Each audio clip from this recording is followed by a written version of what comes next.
Hey everyone. I'm in a bit of a rough spot with my wife and could really use some advice. I'm feeling totally lost and don't want to let my emotions get the best of me, so I'm hoping to get some objective opinions. Here's the scoop.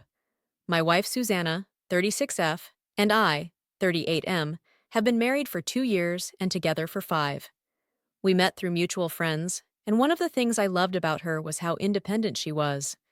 Even after getting married, I wanted her to keep that independence, but I guess we had different ideas about what that meant. A couple of months ago, we started planning a much needed vacation to California, but just a week before we were supposed to leave, my mom, who's in her 60s and lives alone since my dad passed away, got hit by a car. Thankfully, she only fractured her ankle and sprained her wrists, but she still needed someone to take care of her while she recovered. So, I told Susanna that maybe we should postpone the trip so I could look after my mom. My mom and I are really close, and she's honestly great with Susanna too. That's why I was surprised when Susanna was totally against the idea. She thought it was ridiculous to cancel the vacation since we had been planning it for months and she really needed a break from work. She even suggested hiring a nurse for my mom, but I felt like I needed to be there for her in person. This led to a huge argument.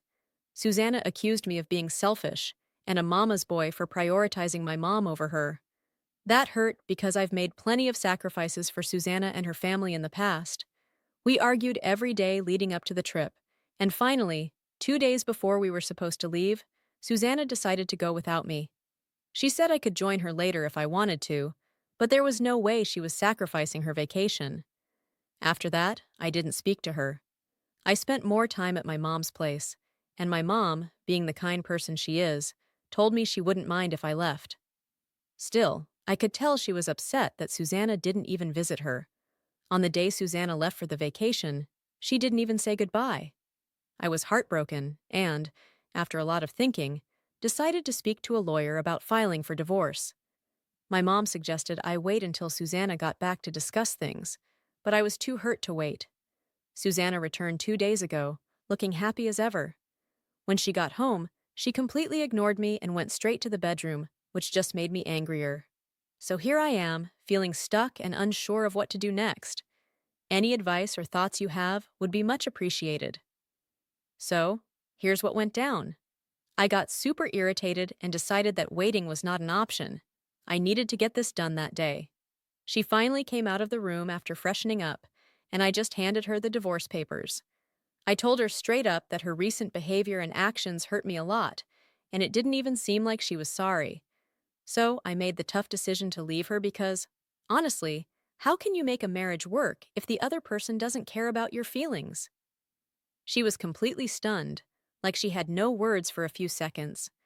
When she did speak, she tried to justify her actions by saying she's always been independent and that it was unfair of me to expect her to be tied down. She went on about how we might want different things in life and that it's not a big deal. We just need to respect each other because that's how marriage works. She made it sound like I was just throwing a tantrum because I couldn't respect her wishes. But that wasn't it at all. I had plenty of time to think things through, especially since she didn't bother talking to me while she was away. So, I couldn't justify or defend her actions, which is why I had to take this drastic step. Even then, Susanna could have just apologized and we could have ended it there, or she could have ignored the situation like she'd been ignoring me for the past 2 weeks. But no, she kept arguing, defending her decisions, and making it seem like I was the one overreacting. I got so frustrated that I ended up asking her to leave. So she packed a few of her things and left, probably to a hotel. That fight just made me more certain that I wanted to end the marriage because, even after everything, she didn't think it was necessary to apologize. Anyway, that was a couple of days ago. This morning, Susanna called to ask when she should come back home because she didn't want to waste money living in a hotel. I told her I'd rather she didn't come back because I was serious about the divorce. She tried to start another fight, but I just hung up. She texted to apologize, but it was one of those non-apologies like, "I'm sorry you felt bad because I went on the trip alone. You've known I'm very independent from the start. I don't want to sacrifice my individuality for our marriage, and you shouldn't expect me to." I knew she was only apologizing because she wanted to come back home. I own the house, so I told her I didn't want her back. Then she started sending voice notes, crying and calling me over and over, saying she couldn't believe I was doing this and that I was being egoistic. But honestly, I'm just trying to protect myself. She's hurt me more in these past few days than anyone else has in my entire life, and I can't let that happen again. So, I think it's better for us to stay apart. I know she doesn't really have anywhere else to go since her parents don't live here, and she doesn't have many friends to rely on, but that's not my problem right now. After all, when I was feeling awful, she didn't think it was her problem to deal with. I still feel kind of guilty because of all the crying voice notes she sent, but I know that for my mental health, keeping her away is necessary. A bit more context for you. We had already paid for everything for our vacation and split the cost.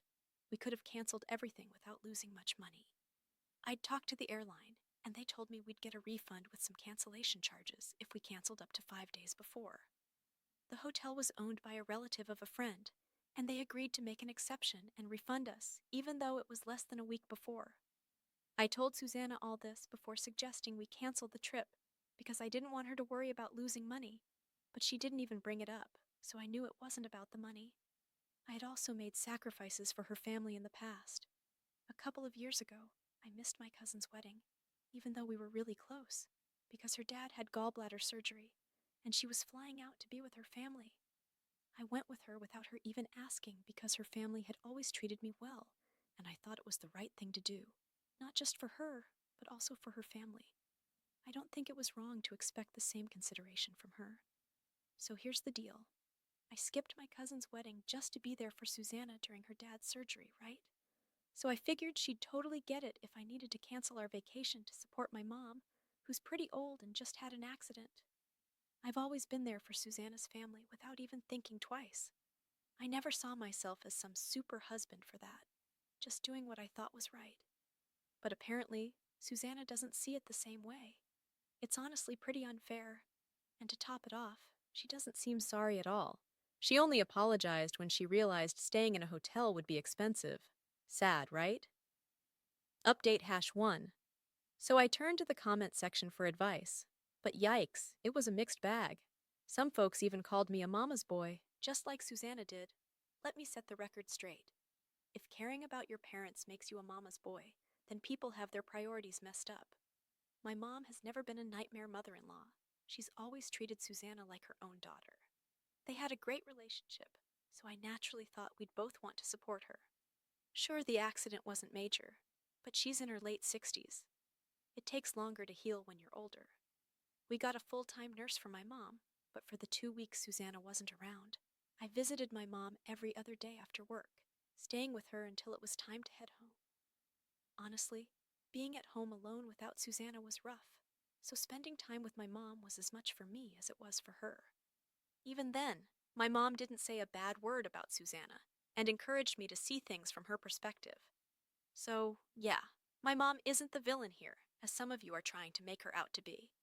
Meanwhile, Susanna didn't even bother to check in on my mom. Susanna seemed to blame my mom for our issues, which is ridiculous. Asking to cancel or postpone a vacation to support my mom isn't villainizing anyone. At this point, I think anyone in my shoes would consider ending things. As much as Susanna means to me, I can't handle this kind of disrespect to me or my family. So I'm moving forward with a divorce and decided not to let her back into my life. She ignored my feelings while hurting me, so why should I treat her differently now? I talked with my mom about all this, and she has mixed feelings. She's grateful I was there for her because it's not something everyone would do. Emotional support helped her cope better than just having the nurse around. But she's upset about the drama it's caused between Susanna and me, since she never wanted to be a point of conflict. She had a terrible mother-in-law herself and wanted to be better, so I had to convince her this wasn't her fault, but Susanna's behavior. Honestly, Susanna's been selfish before, and I'm just seeing the pattern now. For example, after I skipped my cousin's wedding for her dad's surgery, I asked Susanna to visit my cousin with me to give her the wedding gifts. She refused, saying it wasn't necessary, since my cousin wasn't upset about us missing the wedding.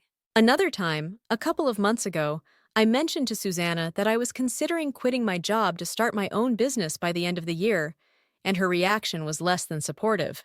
So, this year, I finally decided to voice something I'd been mulling over for a long time. But when I told her, she got super mad at my suggestion and gave me the cold shoulder, acting really distant for the next few days. I had to explain that it was just an idea I was tossing around and that I hadn't made any decisions yet. From her reaction, though, it was clear she didn't think quitting my job was a good idea. I decided to respect that, even though she could have been more polite about it. Instead, she acted like I had committed a crime just by bringing it up. She explained that she'd been working really hard too, and that the idea of me quitting my job to start something new, given all the risks, wasn't something she could support. She wanted us to save money for our future so we could retire early. Because of that, I decided to hold off on starting my own business. But then, just a couple of weeks later, she started talking about wanting a vacation because she needed a break from work. When I reminded her about her previous stance on not spending too much, she insisted this was different. This was just one instance.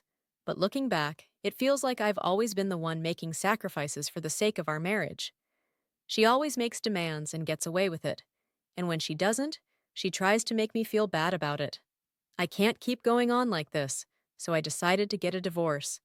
She keeps texting and sending voice notes, but I've muted notifications so I'm not tempted to read them. I know I'm vulnerable right now, and she could easily manipulate me, so I don't want to see her at all. She has a couple of weeks to respond to the divorce petition, so we'll see where that leads. Update 2. Susanna finally responded to my petition today, almost 3 weeks since my last update. She's not contesting the divorce, which isn't surprising since she hasn't bothered to text me for the past 2 weeks.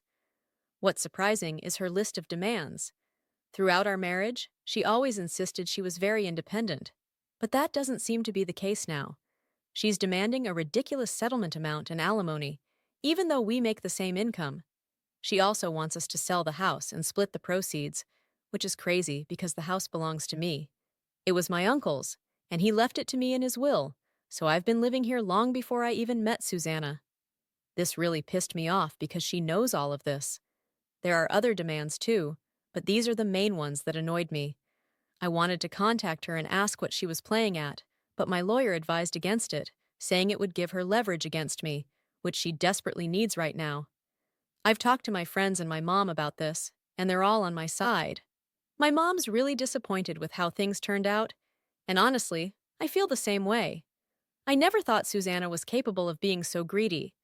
I hate to use the term, but she's acting like a bit of a gold digger. It's not fair for her to demand so much. We could end this marriage without making it ugly, but she doesn't seem on board with that. Ultimately, we'll have to fight it out in mediation, and I hope we can agree on terms that are fair because her current demands are just unreasonable.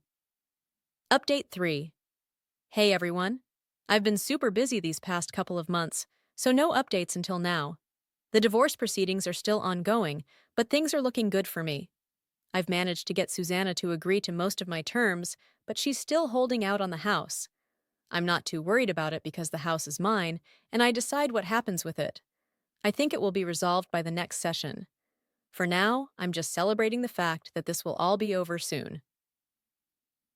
My mom is also doing a lot better now.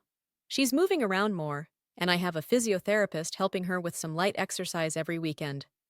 I also quit my job last month and will be starting my new business in a couple of weeks. I'd been working on the business model during the initial stages of my divorce to keep myself occupied. I spoke to a few friends who were interested, and they came on board as partners. We also got some family members to invest, so we'll be in business soon. I'm really excited because it feels like the perfect time for a fresh start. Susanna and I haven't spoken in person since the mediation session started. We only communicate through our lawyers. She's tried to reach out several times, but I'm not interested. At this point, I don't care about what happened in the past. I just want to move on with my life. I have a new business in the works. My family and friends are there for me, and that's all I need to be happy. Of course, I wish things could have worked out with Susanna because I did love her, and I guess I still do somewhere deep down.